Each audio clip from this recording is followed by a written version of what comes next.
W 2008 roku świat obiegła sensacyjna wiadomość. Do Muzeum Holokaustu w Waszyngtonie anonimowy darczyńca przekazał album zawierający 116 zdjęć przedstawiających życie codzienne członków niemieckiego personelu z obozu Auschwitz-Birkenau.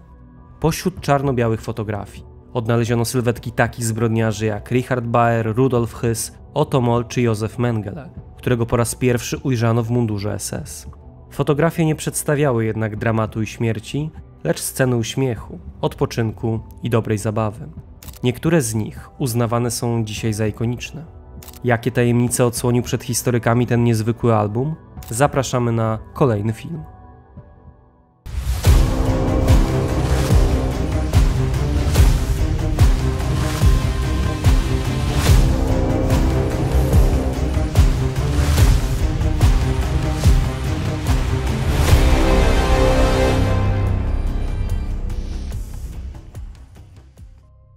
Mecenasem dzisiejszego odcinka jest pani Urszula Babiuch.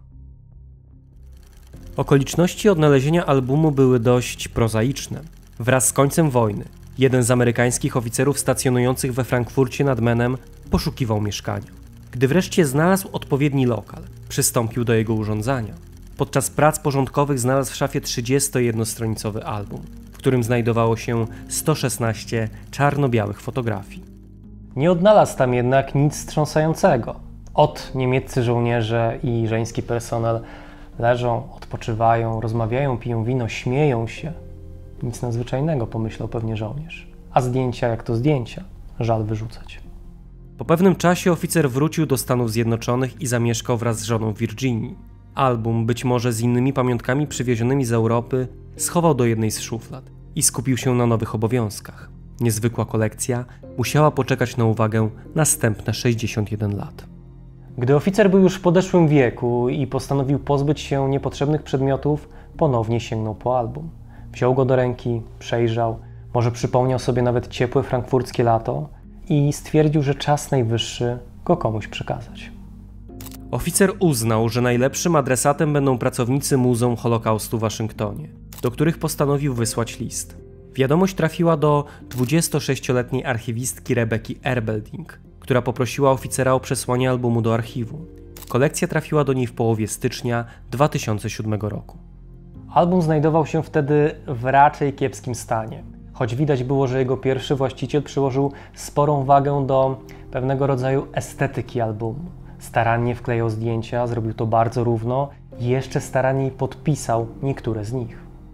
Na pierwszy rzut oka widać było, że jest to kolekcja niezwykła. Album, który trafił do rąk Erbelding, pokazywał Auschwitz od nieznanej dotąd strony. Do Erbelding dołączyli szybko inni badacze, tacy jak Rona Coleman, Judith Cohen, Ray Farr oraz Joseph White, którzy ustalili, że te niezwykłe zdjęcia wykonano w okresie od czerwca do grudnia 1944 roku. Ich ustalenia generowały jednak kolejne pytania, m.in. dotyczące powojennej historii albumu. Jednakże amerykański oficer, jedyne źródło informacji w tej materii, zmarł w lipcu 2007 roku. Tym samym archiwiści pozostali sam na sam, z własną wiedzą, dostępną literaturą i cennym darem, którego pierwszą stronę zajmowała fotografia dwóch mężczyzn. Pod tym zdjęciem widnieje starannie sporządzony podpis o treści Mit dem Kommandanten SS Sturmbannführer Baer, Auschwitz, 21 czerwca 1944 roku. Inskrypcja okazała się koronną wskazówką w rozszyfrowaniu pierwszego właściciela albumu.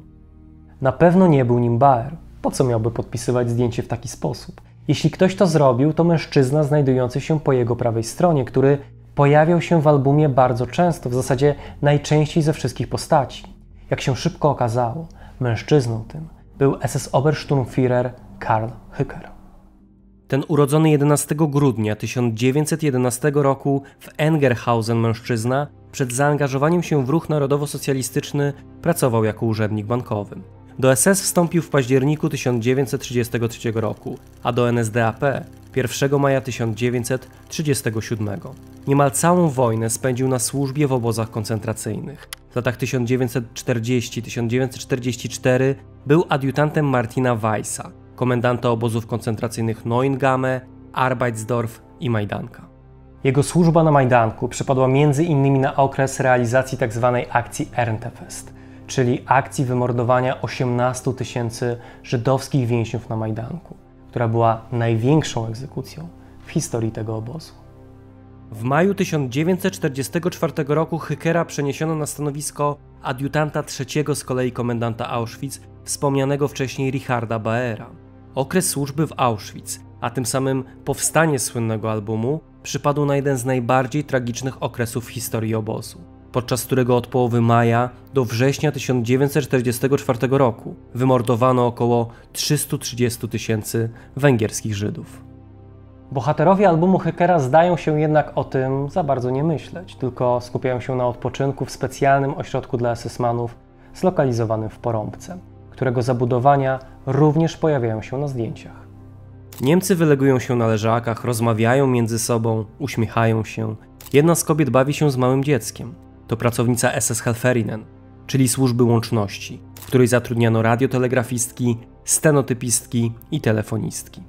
Ta niewątpliwie bardzo interesująca formacja powstała na wniosek samego Heinricha Himmlera.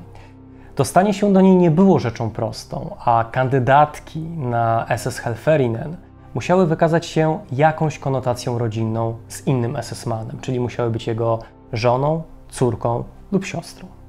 Pierwsze SS Helferinen zostały skierowane do KL Auschwitz na początku sierpnia 1943 roku.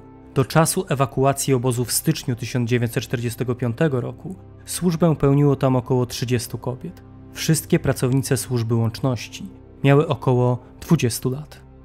Kobiety te, w przeciwieństwie do znanych z brutalności aufseherek, stanowiły elitę i były postrzegane jako część SS, co znowu różniło je od nadzorczyń, które były postrzegane jedynie jako pracownice cywilne. O przynależności pracownic SS Helferinen do zakonu Himmlera świadczył również fakt, że miały one naszyte na żakietach runy SS, doskonale widoczne na zbiorowych zdjęciach w albumie Hückera. O randze tych kobiet świadczyć może również to, że pojawiają się one wśród SS-manów w bardzo dużej liczbie, podczas gdy spośród grona wspomnianych wcześniej aufseherek możemy odnaleźć zaledwie jedną kobietę. Kobieta ta pojawia się w albumie dwukrotnie. Po raz pierwszy na stronie z 4 zdjęciami podpisanymi jako Die Übergabe, oznaczającymi oddanie lub przekazanie, w tym przypadku lazaretu SS, o czym informuje jedna z tablic. Po raz drugi aufseherka pojawia się pod koniec albumu, aczkolwiek obie fotografie wykonano w tym samym czasie.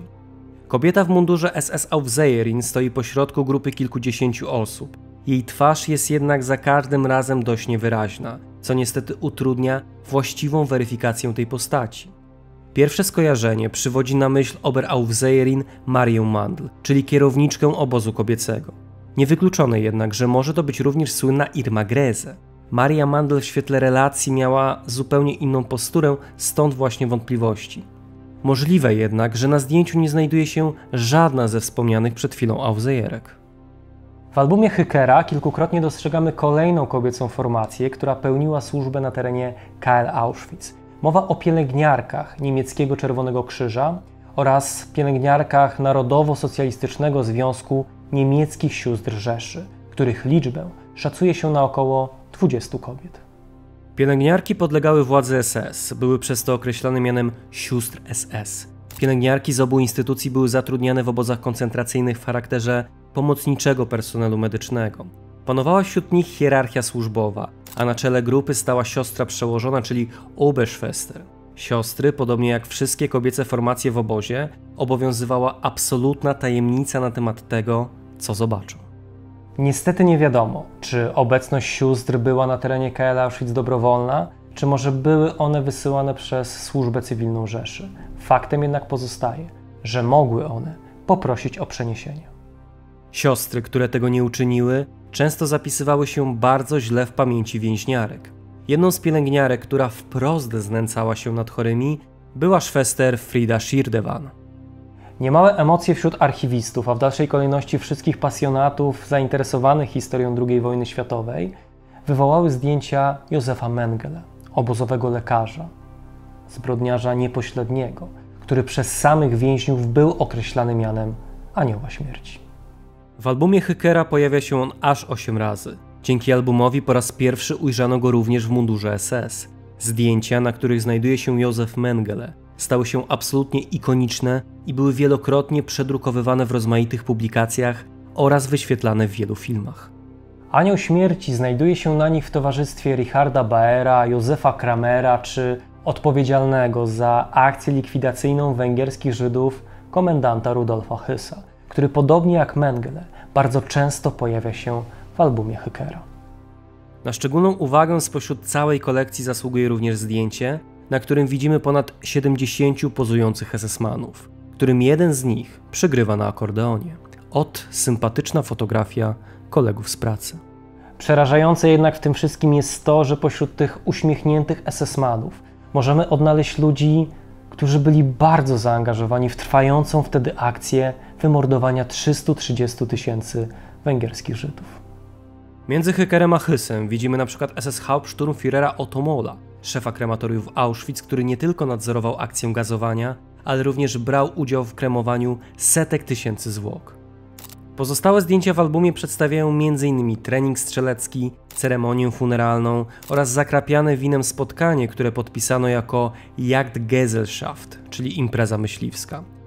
W albumie wyprzedza ona zdjęcia z właściwego polowania, co samo w sobie jest efektem wspomnianych na początku uszczerbków albumu. Strony prawdopodobnie się oderwały, a potem złożono je w całość bez dochowania konsekwencji chronologicznej. Powyższa analiza pokazuje, że album odnaleziony po wojnie we Frankfurcie stanowi niezwykle cenne źródło ikonograficzne. Pokazuje również, że sam właściciel, czyli Karl Hücker, był do niego bardzo przywiązany. Dlaczego SS-man nie zadbał o odpowiednie zabezpieczenie albumu? Dlaczego nie zabrał go ze sobą? Odpowiedzi na te pytania można oczywiście mnożyć. Mógł bać się demaskacji, nie chciał ściągać na siebie żadnych podejrzeń, być może zdążył go już komuś podarować, a może po prostu o nim zapomniał. Faktem pozostaje bowiem, że po wojnie Karl Hücker miał wiele powodów do zmartwień w związku z jego wojenną przeszłością. Co prawda Brytyjczycy ujęli go pod koniec wojny, jednakże ten posiadał tak dobre fałszywe papiery, że zwolniono go z obozu jenieckiego w 1946 roku. Pod fałszywym nazwiskiem Karl Hücker pozostawał do 1952 roku. Dopiero wtedy złożył prośbę o denazyfikację, w wyniku czego został skazany na 9 miesięcy za przynależność do SS. Nie musiał jednak odbywać kary ze względu na amnestię z 1954 roku. Powrócił zatem do rodziny, z którą bez większych zakłóceń żył do 1960 roku. Wtedy to został aresztowany, a następnie osądzony w tzw. drugim procesie oświęcimskim, który toczył się w latach 60. przed frankfurckim sądem. Oskarżono go o szereg zbrodni, takich jak udział w ludobójstwie, wykorzystywanie cyklonu B, przeprowadzanie egzekucji i selekcję więźniów do komór gazowych. Kara, którą otrzymał, była jednak śmiesznie niska. Wyniosła bowiem zaledwie 7 lat więzienia. Nie był to w każdym razie ostatni kontakt Hückera z wymiarem sprawiedliwości. Hücker ponownie stanął przed sądem w 1988 roku, by odpowiedzieć za zbrodnie, których dopuścił się na terenie Majdanka. Tym razem wyrok był jeszcze niższy. Hücker otrzymał bowiem zaledwie 4 lata więzienia. W 1990 roku przeniesiono go do szpitala więziennego, a 2 lata później zwolniono. Wrócił do rodziny w Lubece. Zmarł 30 stycznia 2000 roku. Podsumowując dzisiejszy film, warto zadać sobie pytanie o treści, dlaczego album Hückera jest tak ważny w kontekście badań nad zagładą i w ogóle nad historią zbrodni popełnionych podczas II wojny światowej. Otóż przede wszystkim pokazuje on, że autorami ludobójstwa nie byli jacyś demoniczni psychopaci, tylko ludzie z krwi i kości, którzy potrafili śmiać się, rozmawiać, romansować czy opiekować dziećmi. Musimy również dobitnie podkreślić, że mimo zaangażowania w zbrodniczy system, byli to ludzie w pełni normalni, przynajmniej w większości. Refleksja płynie z tego taka, że nie trzeba być psychopatą, aby uczestniczyć w tak wielkich zbrodniach. Jest to konkluzja na swój sposób wstrząsająca. Z całą pewnością dużo łatwiej jest mówić i myśleć o zbrodniarzach poprzez demonizowanie ich, aniżeli zaakceptowanie faktu, że byli takimi samymi ludźmi jak my. Dziękuję Państwu za uwagę i do zobaczenia w kolejnym odcinku. W dzisiejszym odcinku pragniemy serdecznie pozdrowić panie Annę Unruk-Cichoń, Urszulę Babiuch, Kamilę Lenarcik oraz Ewę Ogrodnik. Ponadto pragniemy pozdrowić panów Damiana Dziedzica, Kubę Szafrańskiego, Tomasza Sadurskiego, Piotra Borkiewicza, Krystiana Dziarka, Radosława Kuśmierza, Piotra Kośmidera, Michela Fendricha, Damiana Stasika, użytkownika Dźwiedziu, Huberta Walasa i kanał Good Times Bad Times, Krzysztofa Piotrowskiego, Kamila Kubowa, Pawła Łabno, Huberta Kędziorka, Dariusza Stelmaczonka, Adriana Flora oraz Rudolfa Miczkę. Pozdrawiamy również patronów Sznewitchen, Ezio Auditore da Firenze i Pawła Pawełkowicza. Zachęcamy do obserwowania naszych pozostałych mediów społecznościowych, na których znajdziecie wiele dodatkowych treści, ciekawostek, zapowiedzi odcinków i materiałów zza kulis.